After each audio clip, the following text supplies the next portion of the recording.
Rachel Bade, a reporter with The Washington Post, tweeted this yesterday during the debates.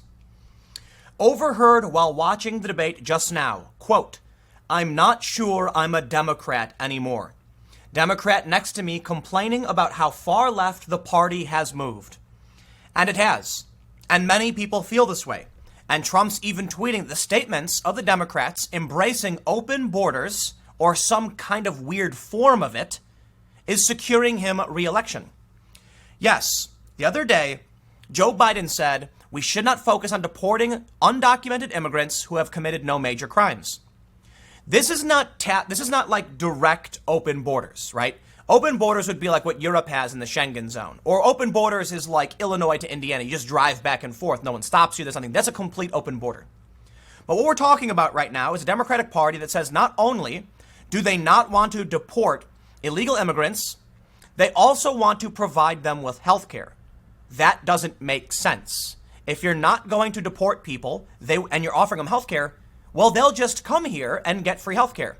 We already have a problem with trying to fund universal health care as it is. How can we then open up to the entire world to anybody who wants to come here?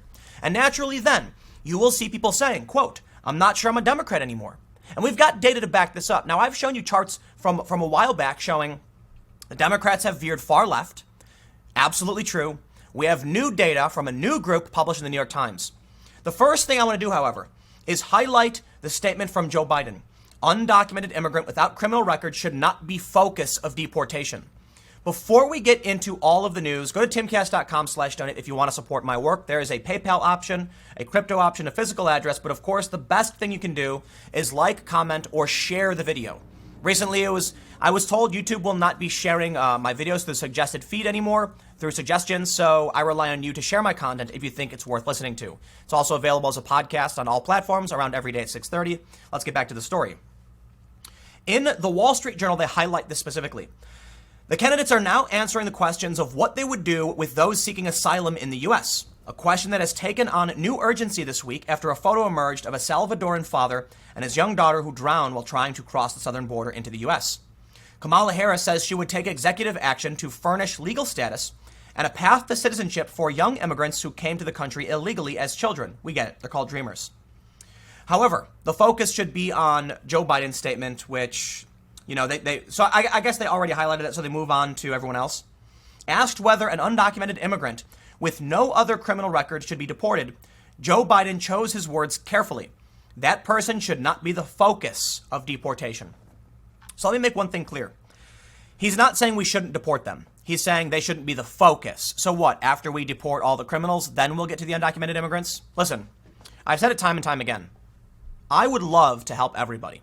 I would love to open up the borders to everybody. We can't, okay? Resources are finite. Our education systems are strained. Our plumbing systems are strained. The infrastructure of New York City is strained. So yes, we need a legal immigration process to make sure we don't destroy the infrastructure and communities of certain areas, because communities are designed, economies are built around the amount of people and the needs of the people. A massive influx of people unchecked could be devastating. Now let's talk about Medicare for all.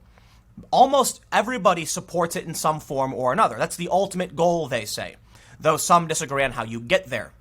Think about this. California has already offered up, I have some polls maybe we'll get to, they're going to be providing health care to illegal immigrants.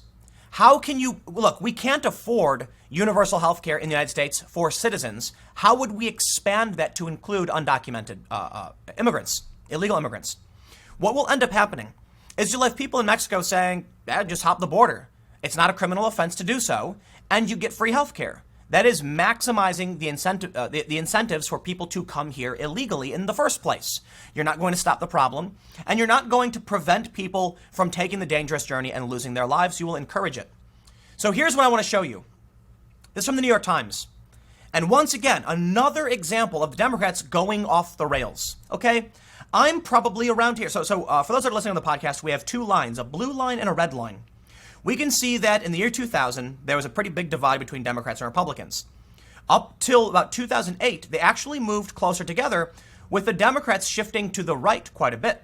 But something happened between 2008 to 2012 to 2016 that has sent the Democrats to the so far left. It's absurd. The Republican Party, as of 2016, is slightly to the right of where they were in 2000. I don't think that's a good thing. I think we could go for a slight shift to the left. I'm someone who's center left, so I recognize that. But you know why I'm center left? Because in the United States, not talking about Europe and foreign countries, talking about American politics, the Democrats have gone off the deep end. I was probably a firm leftist back when Obama was getting elected, but today, where Obama is further to the right than where the Republicans. So let me try and reframe this, make it easier to understand. The gap between Democrats and Republicans in 2008 is smaller than the gap between Democrats in 2008 and Democrats in 2016. The swing is ridiculous. It's also really funny what the New York Times did. So let me show you what the New York Times did here. We can see this, this is a graph. We're seeing a left to right, and we have the furthest right is like Party for Freedom and the Swiss People's Party, and the furthest left is the left in Germany. They claim the median is around Social Democrats. This, however, is comparing the U.S. to a bunch of different foreign countries. I have no concern about the Conservative Party in Canada being somewhat to the left of the Republicans, or the Conservative Party of Britain being in the center in between Republicans and Democrats. To me, that's irrelevant. We're talking about Americans, the American cultural shift, not European cultural shift. What they're doing is comparing the Democrats to Europe and then saying the Republicans are far right. By that logic, Democrats in 2008 were far right. That's insane. But now you know exactly why they're claiming people like me, who are like Democrats were 10 years ago, are far right. It's insanity. It's complete insanity. The Democrats have shifted so far to the left, they're now openly embracing open borders and health care for illegal immigrants. The next story we have is from Real Clear Politics. All Democrats at Maine debate agree illegal immigrants should get health care coverage. How? I mean it seriously. I'd love to give all of the goodies in the world to everybody. I'd love everyone to have health care. I do not agree with the statement health care is a human right because I feel like that's a nonsense statement meant to placate your tribe. Let's be real. Human rights involve abstract concepts, the right to self-expression, the right to, freedom of movement, the right to defend yourself, etc. Sometimes rights can be curtailed if you violate the rights of others. It's a complicated process, but it's a legal system. Healthcare is a service and resources provided by other people. You can't guarantee services and resources as a right. You would think food would come before healthcare, wouldn't it? Or water. Is water a human right? The answer is no. While I certainly don't believe anyone should have a right to restrict access to water for the most part, for a lot of reasons we have to do this. Because some people might do gross things in the water that hurt everybody. And there might be a finite amount of water for a small community, and we can't just let someone come in and take it. So it can't be a universal right. But the air, it's complicated, right? The air is something in which we breathe. So it's not black and white. How can we guarantee health care to people when someone has to invent the technology, produce the drugs, and provide the service? It's nonsense. However, I do believe that as a great civilization, a great society, we can do more to ensure health care to all, because you can't have a civilization where people are walking around and just collapsing and getting sick. And, the example they gave in the debate, which I do agree with, is I think it might have been Kamala Harris, said that your child is sick with a fever. And so you call 911, they say, bring them to the hospital, and you're sitting in the parking lot with your hand on their forehead. To me, the scenario I imagine is, do we go in and have to pay a massive bill? Or are we going to be okay if we don't? That to me is terrifying. So I think there's a potential for like a base level of coverage plus private insurance. It's a really hard problem. I don't have the answers. I don't want to see people suffer, but it requires hospitals, it requires bedrooms, it requires tools, and you can't just give it away. But let's say for a moment, we entertain the notion that as the United States, we decide to jack up taxes and provide healthcare to everyone no matter what. Okay, that's an argument I've heard, and I'm told by everybody we can't pay for it. In fact, even Ocasio-Cortez, citing an accounting error, said that a $21 trillion accounting error would only account for like 60% of Medicare for all. How would we then add more illegal immigrants to that healthcare plan? You wouldn't be able to. It's not possible. It is delusion. This was a stage full of people. And yes, I will include Andrew Yang, of which I have supported, who raised their hand saying, illegal immigrants should get health care coverage. And they're talking about they're talking about universal coverage. Bernie Sanders apparently has a quote where someone asked him if undocumented immigrants should get coverage, and he said, last I checked, healthcare was a human right, and they were humans. Sure, but Bernie also said recently there are too many poor people and we can't have open borders. Let me make it clear. You've got people saying, it was Sally Cohn, I believe, tweeted, anybody who's arguing that decriminalizing illegal immigration is open borders is lying to you. Is that a joke? Listen, I'm not talking about, there's a bunch of different ways to define an open border. What they're talking about is creating a permanent underclass, a servant class. It is terrifying. Think about it. You're allowed to come here. Well, you're not allowed to come here, but we're not going to arrest you for it. We're going to hang the sword of Damocles above your head. We're going to let you cross the border. We'll even give you health care if you do it. You won't be the focus of deportation, but we could still deport you. You are asking people to come here as second-class citizens, like they're not real citizens, but there'll be an underclass of people in this country working in secret with the sword of Damocles above their head, because at any moment it could drop and they'll lose their lives. And who prospers? The wealthy industrialists and the privileged elites of big cities who are going to live off the backs of the less than minimum wage underclass who comes here in desperation. That doesn't sound progressive to me at all. But let's look at this. We got a poll here from Rasmussen. This is from June 18th. Voters give a thumbs down to California's new healthcare initiative for illegal immigrants. They say California is set to become the first state to give full healthcare benefits to young, low-income immigrants living in the United States illegally. But a majority of the U.S. don't support a similar initiative in their own state. They say 31% favor it, 55% opposed, and 13% are not sure. So who are the Democrats pandering to? Not to Americans. And you know what? Donald Trump has taken notice. Here's from Fox News. Democrats' healthcare stance for illegal immigrants will help me win re-election. He's not wrong. Trump tweeted, all Democrats just raised their hands for giving millions of illegal aliens unlimited healthcare. How about taking care of American citizens first? That's the end of that race. I'm in a weird position.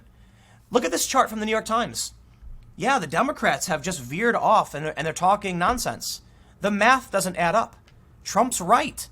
We have a homeless crisis in Los Angeles. Are we going to, and they're giving healthcare to illegal immigrants? Listen, man, I don't discriminate based on where you come from, okay? I'm more than happy to break bread and have a drink with anyone from anyone from any country, even if they came here illegally.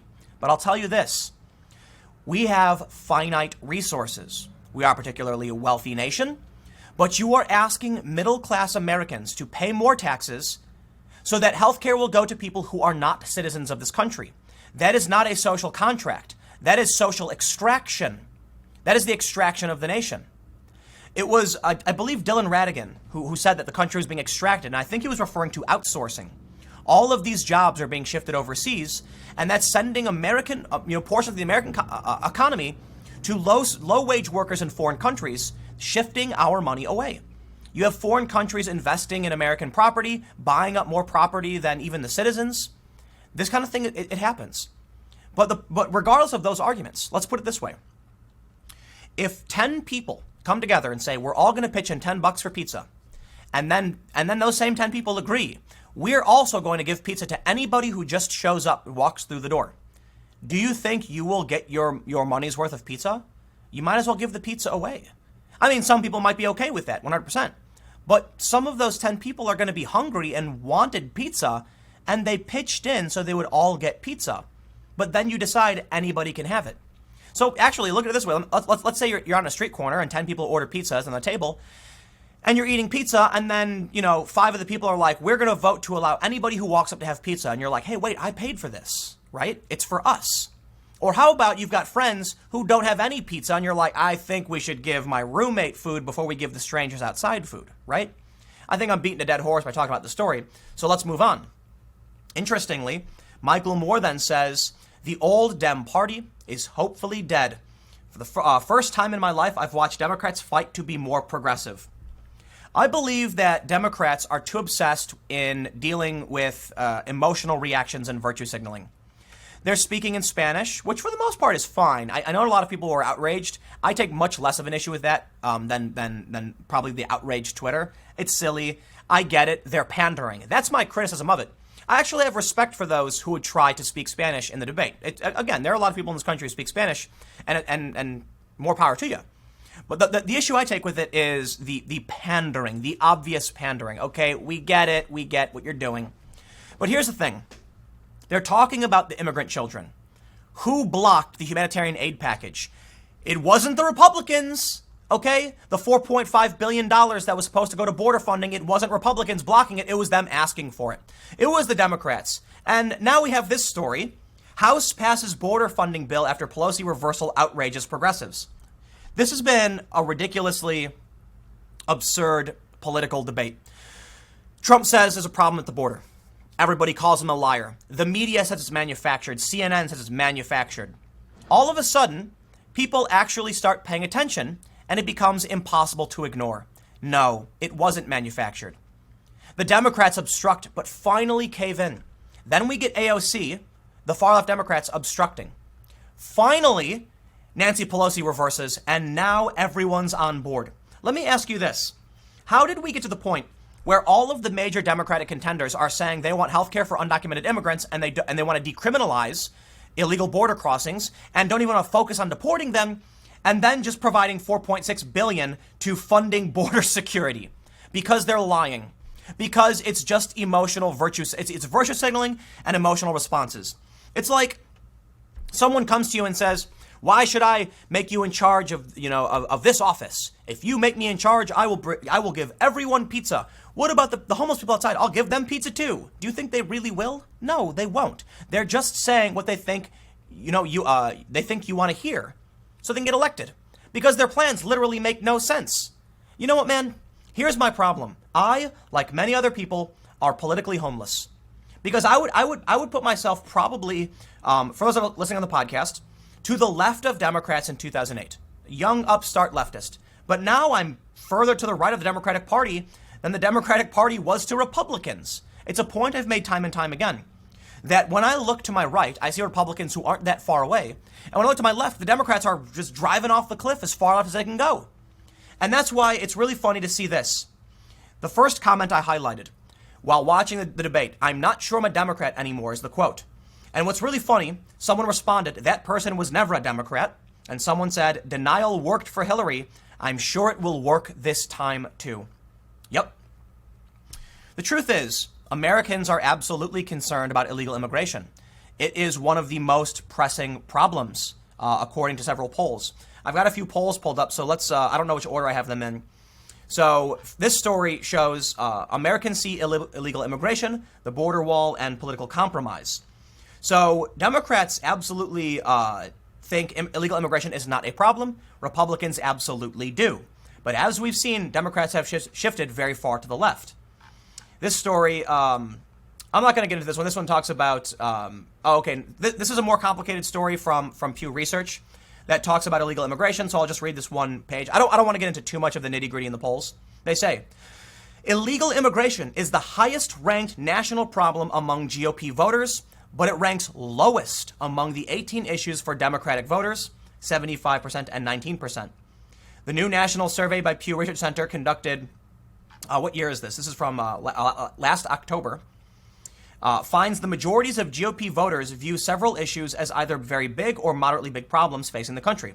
For example, you get the point, right? I don't want to go too far into a lot of the poll stuff. I don't want to get crazy in the nitty gritty. I want to keep it to the main points that I'm trying to make. The issues I see are that if you are someone who is concerned about, what are we at, like 400,000 illegal immigrants coming into the southern border this year alone, 144,000 in 1 month, you're concerned about the people who have died trying to cross the border, you're concerned about the crowded detention centers, the answer isn't to offer free healthcare and open the borders. That makes no sense. That will encourage more people to come. The answer is to secure the border. Make sure we tell people there's a legal process to go through, otherwise we will increase the problems. What ends up happening then, when the Democrats all say this, and once again I'll say it too, Yang included, who I've supported and I will be very critical of in this regard, are going to offer up these incentives for people to come here illegally. What do you think is going to happen? This is open borders. Okay, let me finalize this video with the statement on open borders specifically. If you have a border with no security and you tell people there is no penalty for crossing it, you then tell people we'll give you health care when you come, it's not open borders by some definitions, because they will say like the Schengen zone in Europe is open borders. No, it is. And it's a weird twisted version that makes sure you have people who are permanently beneath US citizens, but somewhat welcome to be here, and they can get away with working under the table. And that is the most insane thing I've ever seen. The pure delusion of the Democratic contenders to say undocumented immigrants get health care and there's no penalty for coming. Congratulations. Now the cost of universal health care is going to go up to 40 or 50 trillion. Where was, and I'm going to say one more thing before I finish off this video. Bernie Sanders recently said there are too many poor people in this world, they'll all come here. But then he says that we should give health care to them? He's contradicting himself. I don't trust these people. They disgust me. They're liars. None of them are telling the truth. I've got a couple more really important points to highlight. Andrew Yang had his microphone cut off during the debate last night. I'm not exaggerating. I tweeted out this video where you can see Andrew Yang talking and there's no sound. He even said afterwards he tried butting in a few times and his mic was cut off. It was not on. So yeah, the Democrats and the media are crooked people. They cheated Bernie in 2016. Of course they did. They're still doing it to a certain extent today, and now they're doing it to Yang. Welcome to the game. And this is why I am completely unsurprised to see a Washington Post reporter, quote, "I'm not sure I'm a Democrat anymore," says someone complaining about how far left the party has moved. The Democrats won't stop going far left. They are endorsing open borders. They've lost the plot. Thanks for hanging out. Let me know what you think in the comments below. Let me know what you think in the review. Leave a review on the podcast if you're listening on the podcast. You can support my work at timcast.com/donate. And more videos to come at youtube.com/timcastnews starting at 6 p.m. I'm frustrated by the Democratic debates. I mean, the first night was weird, boring. I'm really impressed with Tulsi Gabbard, though. I'll end by saying this. The two candidates that I've openly supported, Yang and Gabbard, I do think they hold policy positions in terms of the United States that I disagree with. Look, you're never gonna agree with a politician 100%. Andrew Yang, to me, has the most comprehensive domestic policy platform. He comes off as a reluctant politician, and to his own to his own detriment, he wasn't aggressive, pushy in the debates last night. Though he did try to butt in, his mic was off. That's insane. Tulsi Gabbard went on Tucker Carlson the other night talking about the problem of the wars, bringing our troops out of the Middle East and preventing war with Iran. And she is one of the only people addressing the real foreign policy position. And I am impressed every day when I see Republicans saying that, Yang and Tulsi are the only common sense Democrats, though they disagree with them. I completely agree. And I have tremendous respect for those people. And I received a message today from someone saying Gabbard did an outstanding job. She was speaking truth when talking about foreign policy, and she stood up to the Washington machine, and good on her for going on Tucker Carlson on Fox News and addressing these issues. And that is why I have tremendous respect for Gabbard and Yang. I will be critical of Yang raising his hand saying he's going to give health care to illegal immigrants. That, I think, is ridiculous. I'm still willing to hear what he has to say, but that is a huge strike because it comes off to me as like, dude, are you actually doing the math here? Like Andrew Yang says he's a math guy. Okay, the math doesn't add up. As for Gabbard, I do think she probably falls in a similar camp. By all means, worthy of criticism. But when it comes to America's foreign policy, the endless wars, and trying to instigate something with Iran, she's right, and she will keep my support so long as she keeps talking about that issue. Beyond the foreign wars, I think everything else is stamp collecting. I'm being facetious, but what I mean is we can debate all the domestic policy all day and night. We can argue about the right way to ensure health care. But how about the first thing we do is bring back our warships, stop flying drones and bombing foreign countries and supplying weapons to foreign civil wars and shore up our national defense and not be isolationist, do trade, have agreements, but stop being this overly aggressive warmongering country. And that's why I really like Tulsi Gabbard. The Democrats as a whole, though, are freaking me out. And I'm at a point now where, look, I don't think they're going to let Tulsi is not going to be the nominee. They're not going to let it happen. And neither will Yang. They cut his mic off, for heaven's sake. I mean, this is ridiculous. But what I was really hoping was that Tulsi Gabbard would get on the debate stage and say exactly what she said, and I clap when I hear it. Those are my politics. When she talks about ending war and refocusing all of this money towards U.S. infrastructure and resources, I'm like, hey, great, that's good for everybody. Yang has great domestic policy ideas, and he didn't even get to talk about it. Other than that, though, I think the Democrats are virtue signaling, and they're going nuts. And the data shows it. The data shows it plain as day over and over again. The Democrats have shot to the far left so quickly. The Republicans are they're not that far right of where they were 16 years ago, 20 years ago. Not at all. And it's completely ridiculous. The Democrats are going off the deep end. This quote, I'll end finally with this. I'm not sure I'm a Democrat anymore. You know what? I don't disagree. Although I never really consider myself to be like a Democrat. I find my politics mostly aligned with like urban liberals. We'll see what happens, though. Just because the Democrats have said crazy nonsense doesn't mean I'm going to be a fan of Trump.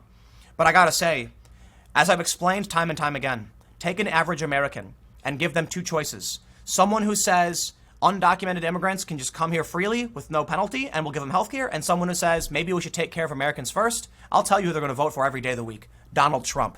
Stick around. I'll see you at the next segment.